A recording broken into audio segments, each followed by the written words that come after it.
sending us not the right people. It's coming from more than Mexico. It's coming from all over South and Latin America, and it's coming probably from the Middle East. But we don't know, because we have no protection. A wet raccoon doesn't have $7 billion fucking dollars in the bank. You know, I get greedy. I want money. Now I'll tell you what we're gonna do, right? We get greedy, right? Now we're gonna get greedy for the United States. We're gonna grab and grab and grab. We're always using the computer, but we're trying not to show the computer, and especially we're trying to avoid having a screen as an interface. So we are building stuff where you need to run around, or you need to touch things. You can touch things, or you get punished or something like that. So we are experimenting with different kinds of interaction and computer feedback, because in our world it's all just a screen and it's just swiping and blinking, and we are trying to find other ways of doing that, because we are kind of bored by just looking at screens, basically. We're also trying to build things where people come together and they play against each other, or they interact with each other, and also in our works this leads to the fact that the work really becomes unique each time somebody uses our work. So with each usage or people interacting, it becomes a unique piece of work, because the people are so much a part of the work.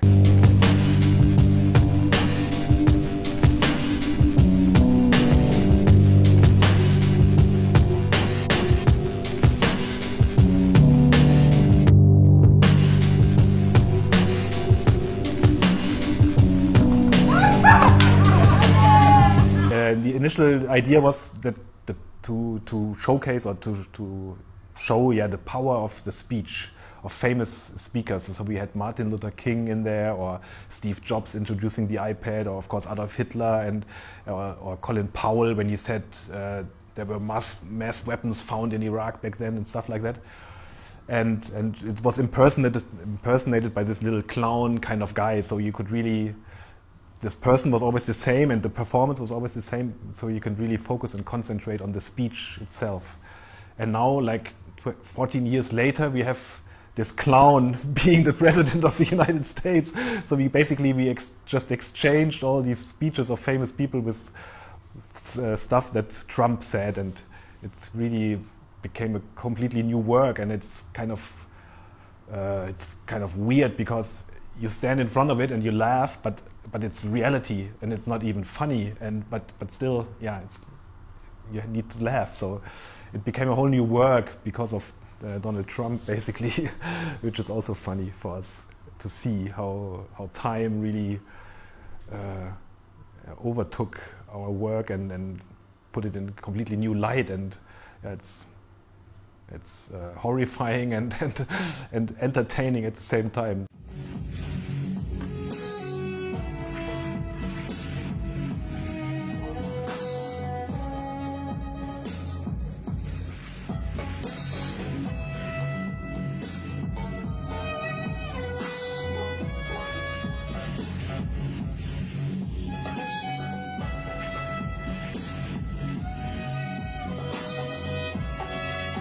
He didn't know me at yes, all. So We didn't know each other. We didn't know each other. I was just super happy that he asked me.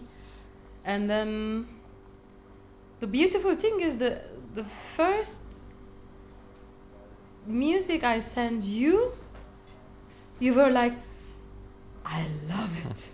That's it. No correction, no nothing. I didn't change even 1%. We didn't rehearse. So not at all. Not at all.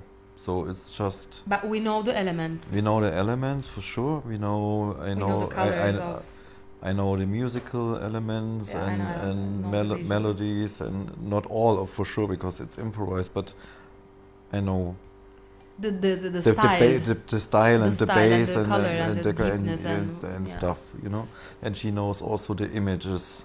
It's no surprising images. No. So because I often have the feeling if I rehearse too much, then I feel too safe and I'm not focused enough and I'm bored. You just give all the juice you have.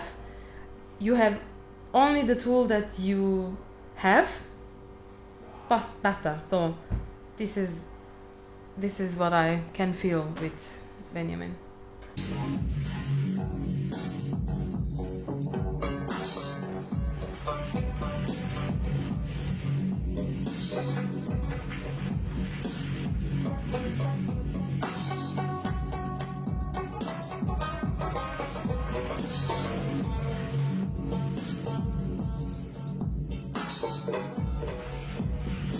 Yeah, it's painful to watch the show, I think. Somehow. So Intense. Intense, yeah. But I also want to, image-wise at least, I want to wake up the audience somehow.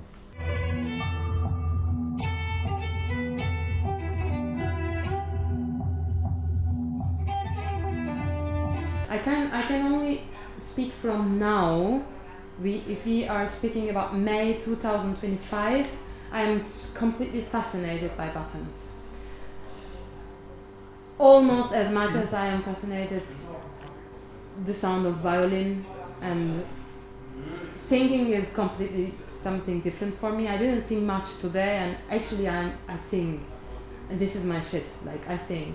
Always something, one more level. Okay. Now, for example, now that I can control a little bit the sampler, which is for electronic musicians, a sampler control is nothing. But for me, I am able to control it. Now I'm thinking about the drum machine, because it's like, next one. So for me, it's a game. I like it. Yeah, it's a game. It's a game. No.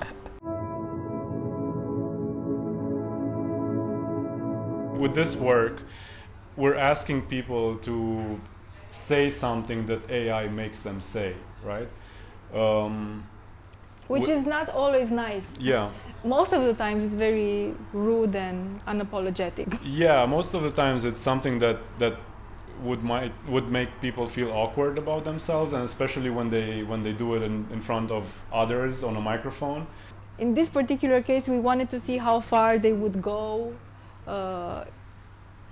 when a machine tries to judge them based on the way they look, and if they decide to really go with whatever the machine is telling them to do, just to get an image by the end of the experience. Yeah, to become part of the artwork. To become part of the artwork. Yeah, yes. so this is our usual exploration also as filmmakers.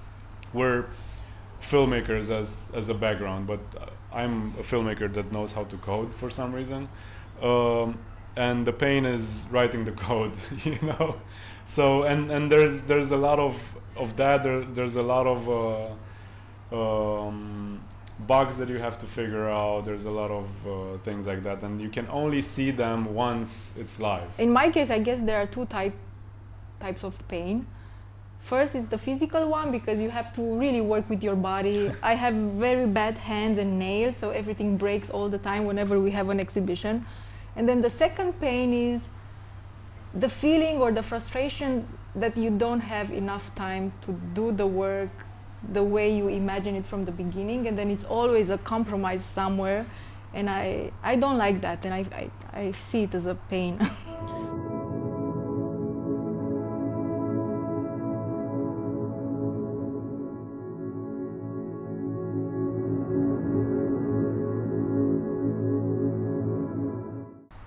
I don't think people really see their bodies in the visuals. Maybe some do. I don't know. You know, it's for that. Obviously, you'd have to ask them. But yeah, I think it's more about trying to become something. You know, that you're not. Because in the end, the machine has the autonomy to decide which body to create for each participant. So it's not. It is inspired by the analysis that happens in the first step of the experience, but it's not 100% the body shape of the person. The machine told me that I'm a girl with a messy hair. Yeah, exactly. And I'm a girl with a large nose most of the I'm time. a balding hipster, but anyways, yeah, this is what the machine is, yeah.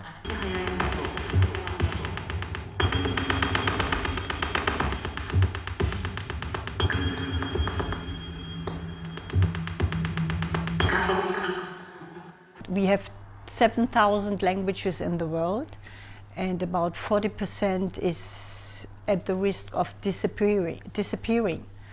And that means heritage loss, cultural loss. Nobody speaks any more language. That means there's losing also what is behind the language, the habitats and ways of living, ways of cooking, ways of saying things.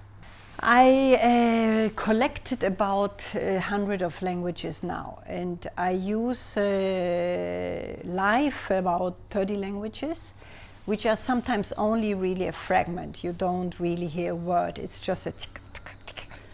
Everything is done, also the battery is done with the sound coming from a language, actually.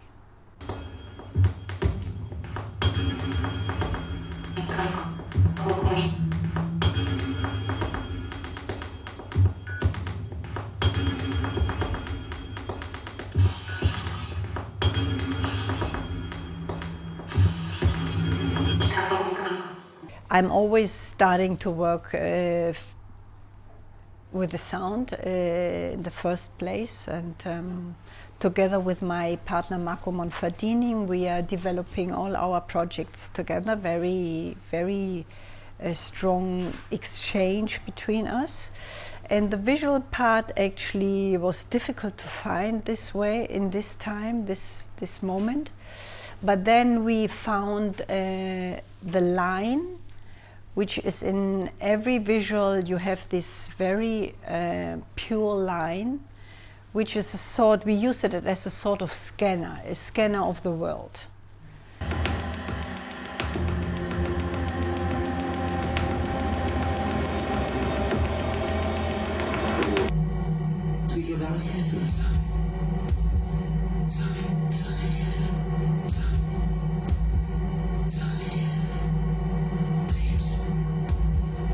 Nehme dich, nehme dich, nehme dich. 8. When I go to space, I'm polyionite and I always make sure I have oxygen in my tank. When I go to space, I'm a traveler, so I always make sure to check the route. When I go to space, I change the language, and I think the name changes to Davidio. When I go to space, I make sure the satellites are pointed in the right direction. When I go to space, I become Bug 101 and I become hypersensorial. When I go to space, I'm automatic, space mechanic.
It's one piece of series.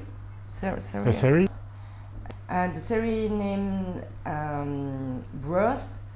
There is a contraction between earth and breathe. Yeah. Yeah.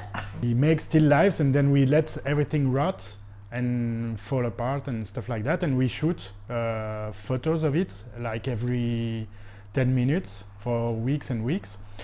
And then afterwards we play this backwards. So we divided the piece in different zones that you can bring back to life. And so here you walk in front of this huge painting, we call it, and you enlight part of the painting, and this part only comes back to life. It represents like the healthy, good food, the avocado, but it takes way more water to grow than some other fruits, like for example the tomatoes.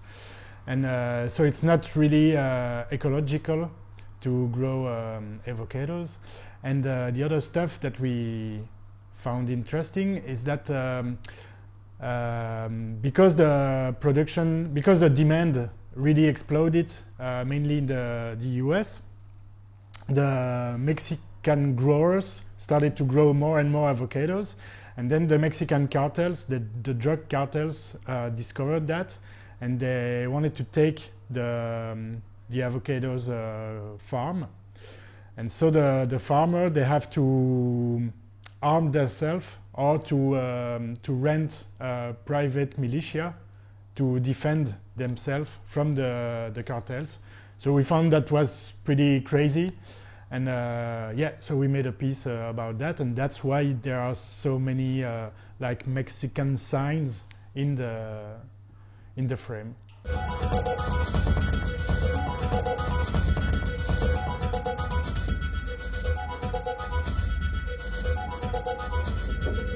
Ja inače mislim da je tehnologija dosta opsolentna i da stvari često koje vidiš jedan put, video si za sva vremena i u tom smislu recimo audiovizualni nastupi su danas malo onako pase, to je bila velika stvar tamo negde početkom 2000-ih kada se prešlo sa analogne na digitalnu tehnologiju i kada se prešlo sa desktopa na laptop i odjednom si sad mogao da radiš video uživo po nekim festivalima i na nekim mestima gde nisi morao da donosiš i video mikser i celu skalameriju.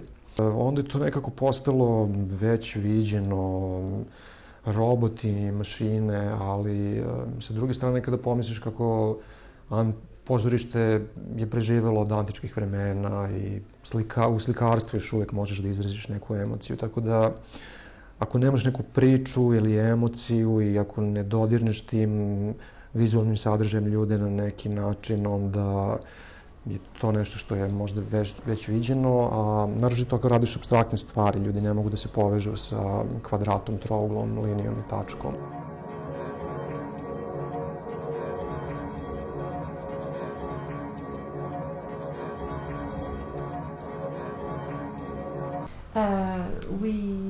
We have always been into like myths and old stories, and we like nature a lot. We go biking a lot in nature, and with love we wanted to have this kind of very poetic view from our perspectives from audiovisuals, and then we looked into spiritual texts about love. And we discovered that love was very connected with nature in these old spiritual texts. We have from the Bible, and we have from Rumi so far. And then I have also one song that is my own, that when I met this guy.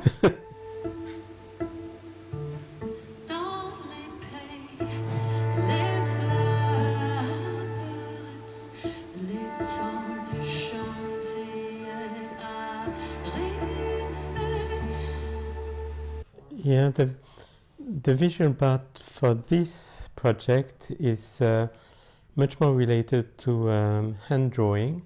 So I have a camera and I'm recorded drawing with ink on a piece of paper, so people can even see my hand drawing. So it's very engaging in a way, a bit more risky because I have if I do a wrong drawing, everyone is gonna see it. But it's interesting also because I find it's very genuine, and then I have also digital effects that I had on top of it. I'm not a big fan of screens because for me the screen is a symbol of power, is a symbol of advertising, is a symbol of mass media, of propaganda. So when there is a screen I use it, but very often we perform in locations where there is no screen or it's difficult to have a screen, and I'm so happy to project on a wall or to project on a floor or to project on what is available. The sound part here is also like for the visual part, it's going back to basics because I'm only using my voice and my cello and doing loops with it. Normally I have a lot of sounds that I've been recording and doing a lot of like soundscapes. And this time I just wanted something that was completely like naked in a way, and very genuine and simple, and not too many layers. I swear, since seeing your face, the whole world is raw and fantasy. The guy, the dead, must be wilderness too. What is leave on the side? Yeah, it's true that the rise of AI-made art or creation will probably give more and more the need of the people to see, but where is the human in the story? And they will be, in a way, comforted to see that there is a human part in there. And I think artists have to play a role, especially now, about what is going on in the world. And I was happy with the message that Joss gave after his concert about the current war in the Middle East, and I think that artists and digital artists really play a role for this, are a very good laboratory for ideas and revealing the hidden part of the power of what is going on in societies.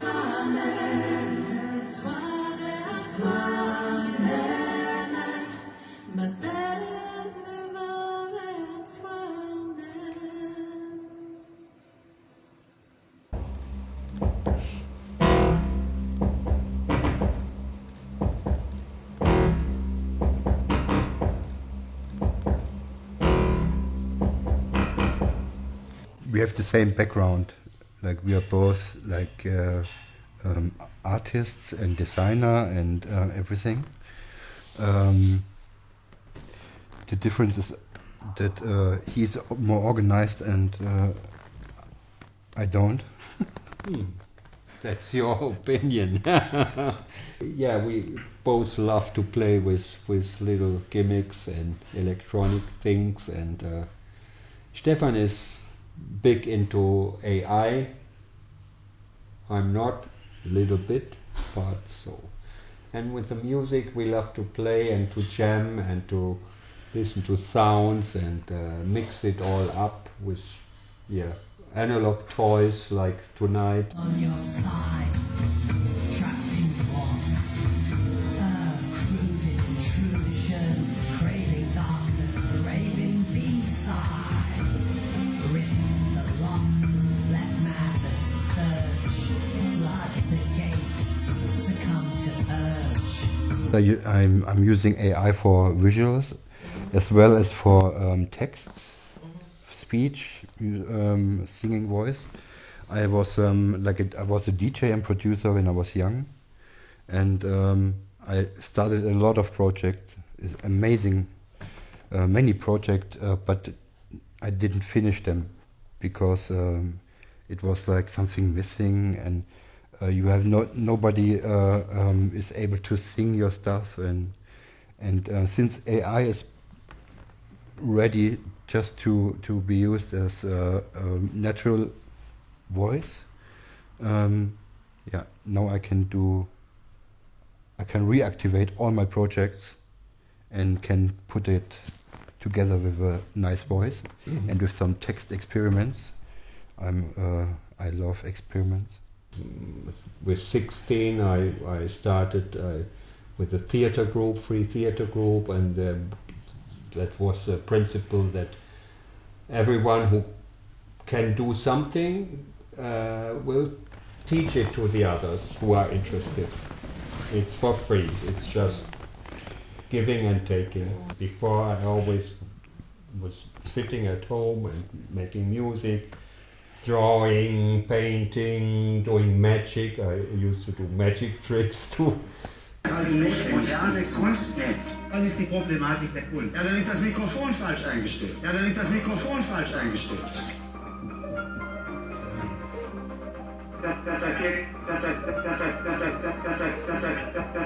My second message today was, don't believe the hype, don't believe the hype, don't believe.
My main focus for the festival in the preparation and the organization before the festival starts is on the exhibition, even though we actually all curate together. So we find works or performances that we have seen or that we would like to see. That's also a main thing or a big thing, and put that on a list together, and then we discuss and find out, okay, what would fit together. Also, to have a spectrum of different kinds of works. So to transport or to show people who might not have been in contact with the digital art and what it can be, what is possible when you think of art that is supported by technology. We are not an educational or we do not want to teach people. We want them to experience what that art means and why it is important and just sometimes just beautiful to experience. Okay, as I always worked and with multimedia stuff like animations, music, exhibitions, installations. When I moved from Hamburg to Mannheim, I was looking what's going on here, and I found the B-Seite Festival, and I thought to myself, this is what I love. I think there is no right way to do PR. You can do it by your own, just by posting something, but if you do it right and have some spirit in your post, it can work. But I think it's always good to be early enough starting PR, not too much, but just this time we started very early to make the website, and as we worked with Alte Feuerwache, they plan very, very in advance, so we had to plan very in advance. That was not the case always. Challenge of the space was to transform a place which is normally used for concerts into kind of an art space gallery. That was the challenge. And this also started that we made an entrance where the people normally never enter the space. So actually now in this situation they enter the space backstage. It's kind of funny because this is also kind of nice that we changed the stage where the artists are normally into the space where the audience is. So it's completely turned around. So we are in the lucky situation that the city of Mannheim over the years has understood the importance of this kind of festivals. So the financial support is kind of sure, and we can rely on that base. So we are kind of sure. I mean, there's never 100% in cultural funding. Everyone knows that, but we have a very we can trust that we are going to be funded again and again. It's a discussion I had often with the city, which is our main funder, that maybe the value of amount of visitors is not the most important. And it took a really long time till they understood this, but I have the feeling now they accept that that you cannot value the event itself only on the amount of visitors. Because the B-Seite Festival in first hand is an artist festival. The B-Seite is well known among all the audiovisual artists all over the world, much more than people in Mannheim know.